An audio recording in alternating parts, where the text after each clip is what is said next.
আসসালামু আলাইকুম। 2D অটোক্যাডের 2D থেকে 3D কীভাবে কনভার্ট করতে হয় সেটা দেখাচ্ছি। প্রথমে আমার 2D প্ল্যানটি আমি অন করলাম। এটা হচ্ছে আমার 2D প্ল্যান। 2D প্ল্যান থেকে আমি 3D করার জন্য আমার যে কাজ করতে হবে সেটা হচ্ছে আমি প্রথমে 3D মডেলিংয়ে যাব। যে 3D মডেলিংয়ে যাওয়ার পরে আমার যে কাজটা করতে হবে সেটা হচ্ছে আমি এখানে টপে গিয়ে এসিতে ক্লিক করব। এটা 30 ডিগ্রি অ্যাঙ্গেলে ঘুরে যাবে। এরপরে আমি যে প্ল্যান তার 3D অঙ্কন করব সেটাতে আসবো। সেটাতে আসার পরে আমি বক্সে যাব, যে দেখতে পাচ্ছেন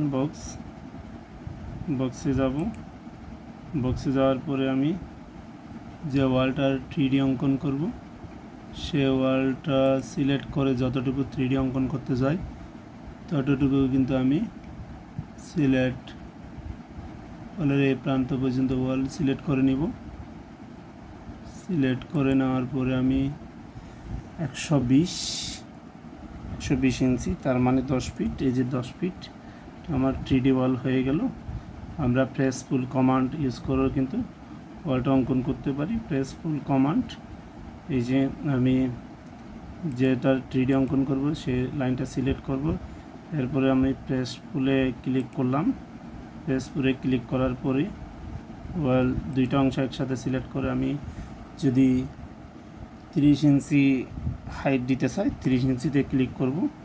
এভাবে কিন্তু আমরা একটা 3D অঙ্কন করতে পারি। এভাবে আমরা পুরো ওয়ালের 3D অঙ্কন করতে, আমি পুরো ওয়াল অঙ্কন করতে, যেটা আমি 3D অঙ্কন করলাম। এখানে আমি ডিফারেন্স কালার দিলাম।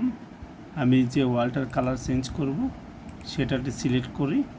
এখানে যদি আমি আমার লেয়ারে যে কালারটা দিতে চাই সেখান থেকে আমি কালারে ক্লিক করি।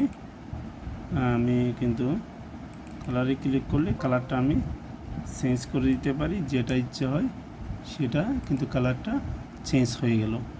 এভাবে কিন্তু বিভিন্ন ওয়ালের বিভিন্ন অংশ কিন্তু আমরা সিলেক্ট করলে কালার কিন্তু আমরা নিজেরাই করে নিতে পারি। আসসালামু আলাইকুম।